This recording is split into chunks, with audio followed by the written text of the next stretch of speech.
मिलत टाइम्स में आपका स्वागत है। मैं हूं आपके साथ मुनव्वर आलम। हिंदुस्तान की सबसे बड़ी समस्या बेरोजगारी के बढ़ते कदम हैं।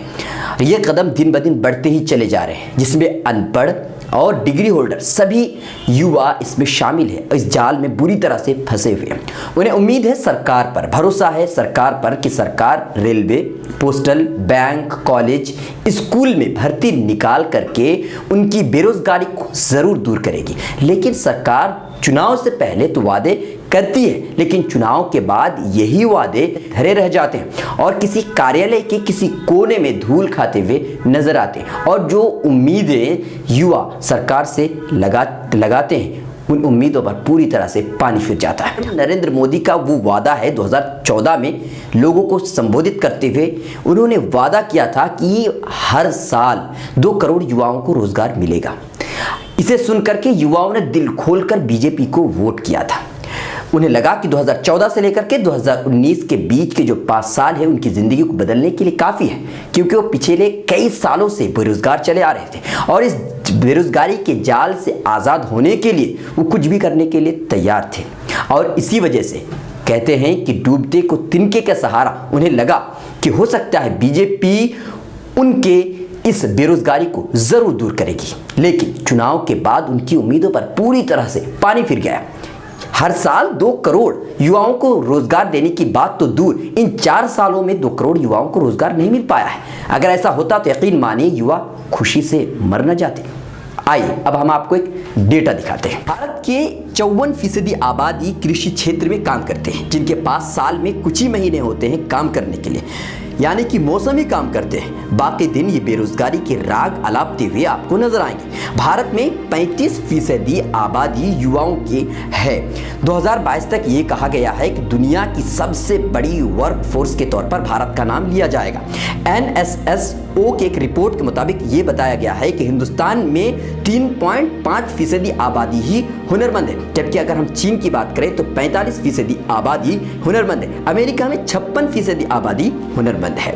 हिंदुस्तान में बेरोजगारी के बढ़ते कदम दिन ब दिन बढ़ते ही चले जा रहे हैं। हर वर्ष 1 करोड़ 20 लाख युवा रोजगार के लिए तैयार होते हैं और पहले से ही 45 करोड़ युवा बेरोजगार के लिए रजिस्टर्ड है। CMIE के एक रिपोर्ट के अनुसार 31 मिलियन लोग हिंदुस्तान में जॉब की तलाश में हैं और जॉब की रेशियो दिन प्रतिदिन घटती ही चली जा रही है। CMIE के एक रिपोर्ट के मुताबिक जुलाई 2017 में बेरोजगारी दर 3.39% थी, पर मार्च 2018 में यही बढ़कर के 6.23% हो गई और अप्रैल 2018 तक यही फीसदी बढ़ करके 6.75% हो गई। आपको हम ये भी बता दें कि 2017 का बेरोजगारी दर कुछ इस तरह से है कि जुलाई 2017 में 3.39% थी, तो अक्टूबर में वही अक्टूबर 2017 में 5.04% बढ़ गई। नवंबर 2017 में 4.76% हो गई। दिसंबर 2017 में 4.78% हो गई। यानी कि दिन प्रतिदिन बेरोजगारी दर 2017 में बढ़ते ही चले गए।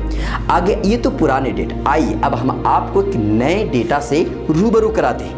ILO इंटरनेशनल लेबर ऑर्गेनाइजेशन के अनुसार 2018 में भारत 3.5% बेरोजगारी से जूझ रही है, जबकि 2017 में यही 3.4% बेरोजगारी दर थी।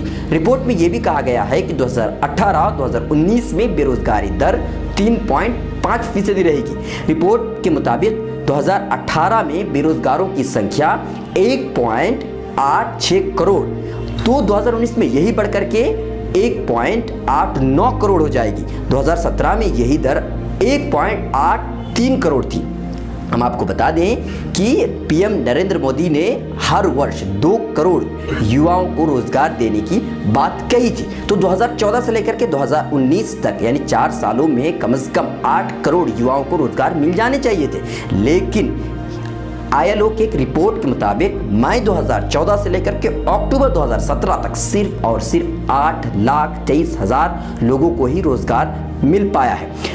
जहां एक तरफ रोजगार पैदा नहीं हो पा रहे हैं, वहीं दूसरी तरफ नोटबंदी से 2017 के पहले 4 महीनों में 15 लाख नौकरियां पूरी तरह से चली गई। युवाओं के आगे कोई विकल्प नहीं है। हम आपको बता दें कि युवा अपनी बेरोजगारी से इस कदर चिंतित है कि जब कोई गार्ड, चपरासी, सफाई कर्मी की पोस्ट पर भर्ती निकलती है तो जहां 1000 सीटों के लिए भर्ती निकलती है वह तो लाखों आवेदन आ जाते हैं। और हद तो तब हो जाती है जब ऐसी नौकरियों के लिए प्रोफेशनल कोर्स किए हुए छात्र और डिग्री होल्डर युवा इसमें शामिल होते हैं। इस नौकरी को पाने के लिए पूरी तरह से कोशिश करते हैं। सवाल ये है कि इन युवाओं की उम्मीदों पर पानी क्यों फेरा जा रहा है? जो उम्मीदें इन्होंने सरकार से लगाई हैं, हुकूमत से लगाई हैं, क्या ये सही नहीं है? हिंदुस्तान में युवाओं की आबादी अच्छी खासी है, इसीलिए चुनावी भाषण में तो युवाओं को पूरी तरह से नज़र में रखा जाता है, लेकिन चुनाव के बाद पूरी तरह से उसे भुला दिया जाता है।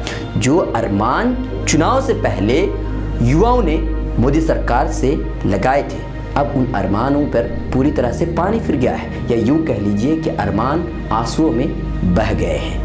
ताज़ा तरीन खबरों के लिए लॉग ऑन कीजिए www.millettimes.com। मिल्लत टाइम्स की मज़ीद वीडियोस देखने के लिए यहाँ क्लिक करके सब्सक्राइब करें और बेल आइकन को ज़रूर दबाएं ताकि आपको हमारी हर वीडियो का नोटिफिकेशन मिल सके।